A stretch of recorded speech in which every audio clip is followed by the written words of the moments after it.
Assalamualaikum warahmatullahi wabarakatuh. Perkenalkan, nama saya Muhammad Jordi dari jurusan Sistem Informasi, Fakultas Teknologi Komunikasi dan Informatika Universitas Nasional dengan NPM 19006416042. Kali ini saya akan menjawab ujian tengah semester saya pada mata kuliah pengembangan sistem informasi melalui video. Kita langsung mulai aja. Yang pertama, jelaskan perbedaan karakteristik sistem informasi dan klasifikasi sistem informasi. Kita mulai dari klasifikasi sistem informasi. Yang pertama, berdasarkan komponennya, yaitu ada sistem abstrak dan sistem fisik.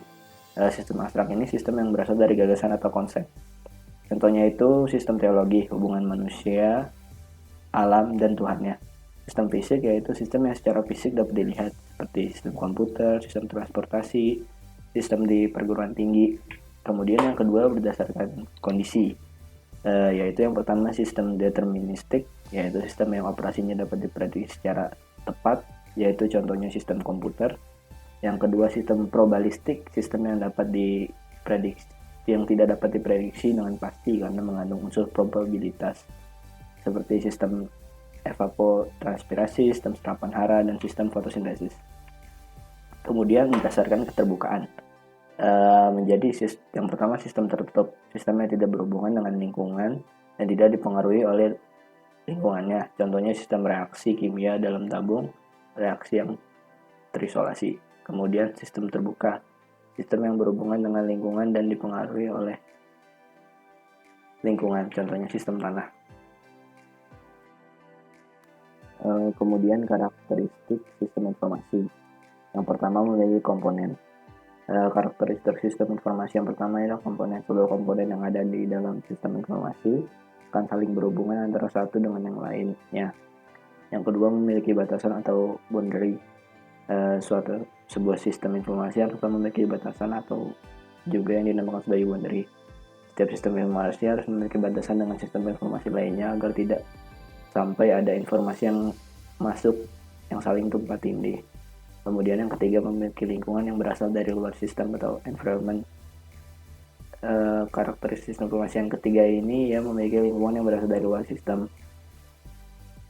Apa sih yang dimaksud environment itu? Adalah semua sistem dan lingkungannya yang lokasinya berada di luar boundary atau batasan. Yang keempat memiliki interface atau yang disebut juga dengan antarmuka masuk ke dalam karakteristik sistem informasi. Sebuah sistem akan dinamakan sistem informasi jika sistem tersebut memiliki interface yang bisa digunakan dengan baik oleh user. Yang kelima memiliki masukan atau input. Input sistem adalah suatu energi yang dimasukkan ke dalam sistem tersebut. Setidaknya terdapat dua jenis sistem input. Yang pertama dinamakan maintenance input dan yang kedua dinamakan signal input.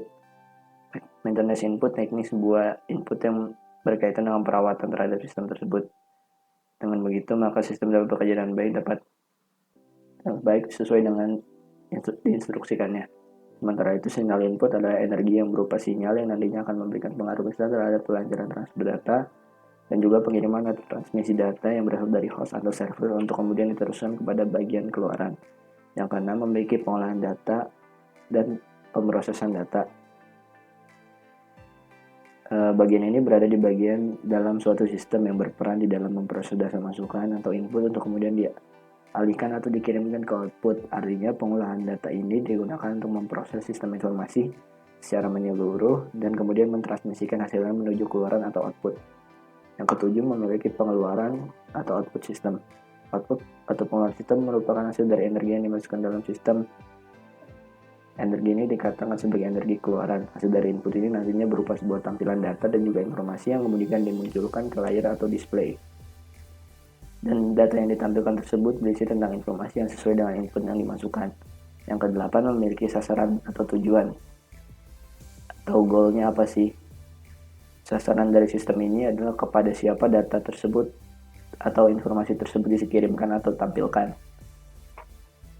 Oke, kita lanjut masuk ke nomor yang kedua. Siapa saja yang masuk tim pengembang? Apa saja tugasnya? Yang pertama, project manager. Project manager berperan besar untuk menjadi barrier bagi rekan-rekan timnya dalam hal negosiasi infrastruktur dan timeline pengerjaan proyek. seorang project manager adalah orang yang fokus untuk mengatur task dan menentukan cara bagaimana menggunakan budget yang efektif agar sesuai dengan proyek. Yang kedua, sistem analis. Sistem analis berperan besar dalam analisis keseluruhan sistem dan bisnis proses. Bisnis proses yang diinginkan klien harus dipastikan dapat garis besar dan detailnya. Kemudian divalidasi kepada klien dan diterjemahkan menjadi beberapa wujud diagram, bisa flowchart, DFD, maupun UML. Sistem analis berperan besar dalam memudahkan programmer untuk tidak melakukan analisanya sendiri. Yang ketiga, UI UX designer. UX designer berperan dalam bagaimana membuat pengguna merasa nyaman dan betah dalam menggunakan aplikasi. Tapi yang utama adalah bagaimana membuat user dapat menyelesaikan kebutuhan saat menggunakan aplikasi. Peran UX designer untuk menentukan seperti apa aplikasi harus berinteraksi dengan usernya. Hasilnya akan diwujudkan oleh UI designer untuk menjadi wireframe atau rancangan kasar berupa layout yang dikerjakan oleh front-end designer. Yang keempat, technical writer. Technical writer berperan dalam dokumentasi kelulusan sistem yang dibuat dengan rapi. Technical writer juga membuat help guide dan software manual dokumentasi yang diberikan kepada klien. Yang kelima, quality assurance. Quality assurance berperan penting dalam menjamin sebuah kualitas dari suatu aplikasi dan melakukan tes pada case yang disiapkan. Tes dilakukan untuk menangani bug dan fitur yang tidak semestinya. Selain itu, test case dan hasil tes harus didokumentasikan dengan baik. Yang keenam, front-end designer. Front-end designer merupakan salah satu jenis peran dari programmer yang berada dalam proyek IT. Kemampuannya dibutuhkan dalam menerjemahkan apa yang dibuat oleh UI/UX designer. Kemudian back-end web developer. Back-end web developer merupakan salah satu jenis peran dari programmer yang berada dalam proyek IT. Tugasnya adalah membangun sisi back-end yang kokoh serta mengimplementasikan database dan bisnis proses yang sudah diberikan oleh sistem analis. Yang kedelapan, mobile apps developer bisa jadi mengerjakan aplikasi untuk iOS ataupun Android. Mobile apps developer ini bertugas untuk hal tersebut. Aplikasi yang dibuat seperti website dan mampu berkomunikasi dengan sistem analis serta web developer. Yang kesembilan, desktop application developer. Saat ini aplikasi desktop masih ada meskipun keberadaannya jarang dibandingkan dengan aplikasi mobile atau web. Kemudian yang ketiga, jelaskan tahapan-tahapan di dalam SDLC. Berikan contoh kasusnya. Pertama dalam SDLC yaitu inisiasi. Tahap inisiasi adalah menjadi tahap pertama dalam SDLC, ditandai dengan membuat proposal tentang proyek perangkat lunak. Kedua, pengembangan konsep sistem konsep development. Setelah inisiasi, tahap kedua adalah pengembangan konsep. Pada tahap ini, kalian harus menjelaskan lingkungan konsep yang akan dikerjakan, termasuk juga mengenai dokumentasi, rencana dan analisis sistem. Yang ketiga adalah sistem planning atau perencanaan sistem. Tahap ini umumnya lebih menekankan pada aspek feasibility study, yaitu studi kelayakan pengembangan sistem. Adapun aktivitas yang dikerjakan pada tahap ini yaitu pembentukan tim konsolidasi, mendefinisikan tujuan pengembangan serta ruang lingkup dari pengembangan yang akan dilakukan, mengidentifikasi masalah, menentukan strategi, menentukan prioritas teknologi yang akan digunakan pada aplikasi tersebut. Analisis sistem. Pada tahap ini, analisis sistem dilakukan beberapa tahap meliputi studi literatur. Studi literatur ini berguna untuk dapat menemukan kasus yang dapat ditangani oleh sistem dan juga mendefinisikan sebuah sistem. Yang kelima, desain. Pada tahap ini, pengembang akan mentransformasikan kebutuhan secara terperinci. Dokumen desain sistem fokus pada bagaimana caranya agar dapat memenuhi beberapa fungsi yang dibutuhkan oleh sistem. Yang keenam, perancangan sistem. Pada tahap ini, fitur-fitur dan operasi pada sistem dideskripsikan secara mendetail dengan aktivitas analisa, interaksi objek, dan fungsi pada sebuah sistem setelah menganalisa data dan membuat skema database. Yang ketujuh, pengembangan atau development. Setelah itu, tahap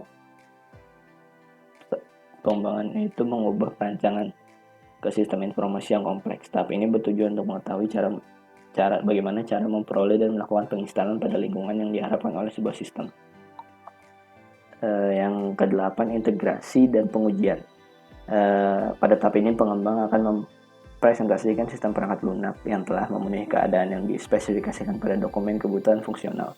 Yang kesembilan, implementasi. Pada tahap ini akan diadakan pelaksanaan perangkat lunak pada area produksi atau area pada user dan menjalankan resolusi rate masalah yang terdeteksi dari tahap integrasi dan pengujian sebelumnya. Yang ke-10, operasi dan pemeliharaan.